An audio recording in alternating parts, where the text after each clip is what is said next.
क्यों करना चाहिए सर्वपितृ अमावस्या पर श्राद्ध? अगर श्राद्ध ना किया जाए तो क्या होता है? इस अमावस्या वाले दिन जो सूर्य ग्रहण पड़ रहा है उसका भारत पर प्रभाव पड़ेगा या नहीं पड़ेगा? सर्वपितृ अमावस्या पितृदोष से मुक्ति पाने का आखिरी दिन।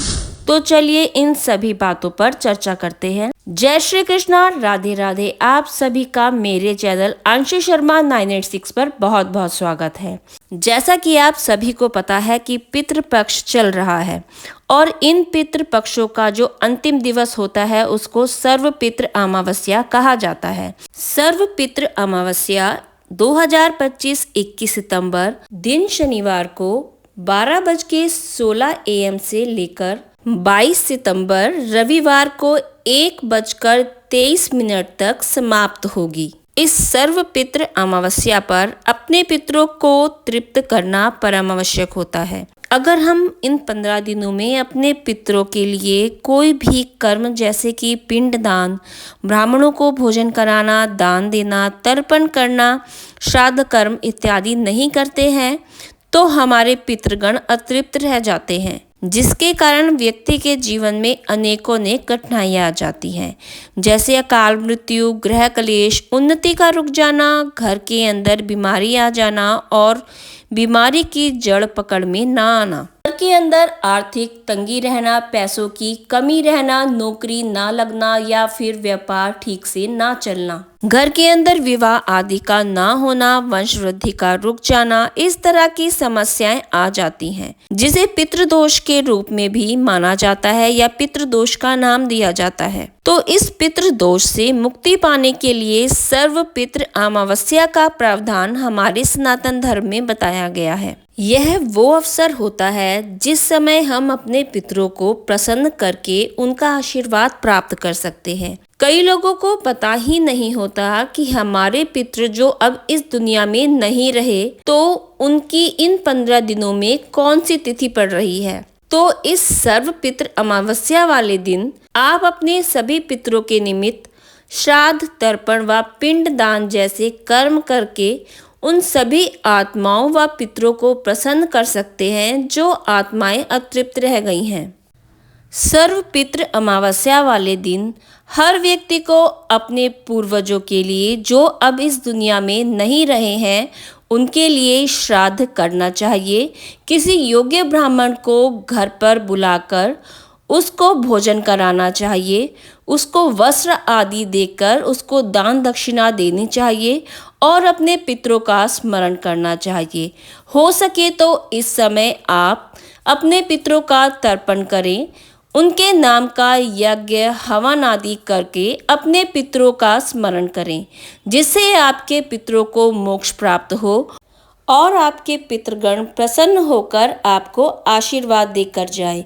इन 15 दिनों में कहा जाता है कि जो हमारे पितृगण होते हैं, जो हमारे पूर्वज होते हैं, जो अब इस दुनिया में नहीं रहे हैं, उन सभी के लिए ये 15 दिन बनाए गए हैं। वो इन 15 दिनों के अंतर्गत पृथ्वी पर आते हैं, तो इन दिनों में उनके लिए कर्म कांड करके आप अपने पितृदोष से मुक्ति पा सकते हैं। तो इन दिनों में हमें उनके लिए श्राद्ध करना, तर्पण करना, पिंडदान करना बहुत ही जरूरी होता है।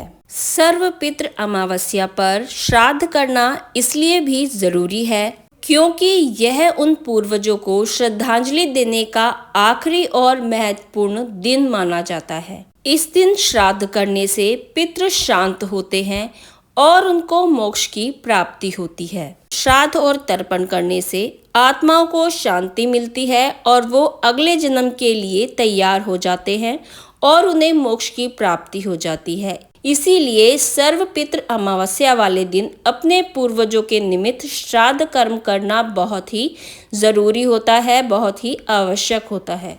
श्राद्ध कर्म करके पितृ ऋण को चुकाया जाता है। पितृ ऋण यानी कि जिसको हम पितृदोष के रूप में भी जानते हैं, जो हमारे पितरों का हमारे पे ऋण होता है उससे हमें मुक्ति दिलाई जाती है श्राद्ध कर्म करके। यानी कि अगर हम अपने पितरों का श्राद्ध करते हैं तो हम पितृ ऋण से मुक्त होते हैं, पितृ दोष से मुक्त होते हैं। तो सर्व पितृ अमावस्या वाले दिन आपको श्राद्ध जरूर करना चाहिए, जिससे आपको पितृ दोष से मुक्ति मिल जाए। सर्व पितृ अमावस्या वाले दिन ज्ञात और अज्ञात यानी कि जिनको हम जानते हैं वो पूर्वज और जिनको हम नहीं जानते वो पूर्वज, यानी कि हमारे पिछले जन्म के सभी वो पूर्वज जिनको हम जानते नहीं हैं इस समय में, जिनका हमें स्मरण भी नहीं है, उन सभी के लिए इस समय सर्व पितृ अमावस्या वाले दिन श्राद्ध व तर्पण व पिंडदान किया जाता है।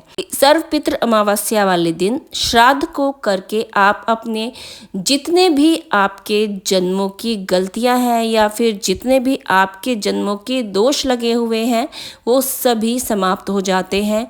इस सर्व पितृ अमावस्या वाले दिन आपको अपने पूर्वजों से क्षमा याचना करके यह जरूर कहना चाहिए कि हमारे जितने भी पिछले जन्म के किए हुए कर्म हैं या फिर पिछले जन्म के जितने भी हमारे पूर्वज हैं, जो उनके किए हुए कर्म हैं, उन सभी दोषों से हमें मुक्ति मिल जाए और हमारे पितरों को भी उन सभी दोषों से मुक्ति मिल जाए।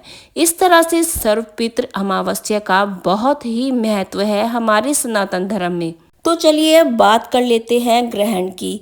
कहा जा रहा है कि सर्व पितृ अमावस्या वाले दिन ग्रहण लगने जा रहा है, पर आप लोग सब निश्चिंत हो जाए क्योंकि भारत पर यह ग्रहण मान्य नहीं है। भारत पर यह ग्रहण नहीं दिखाई देगा, इसीलिए आप लोगों को किसी भी तरह की चिंता करने की ज़रूरत नहीं है।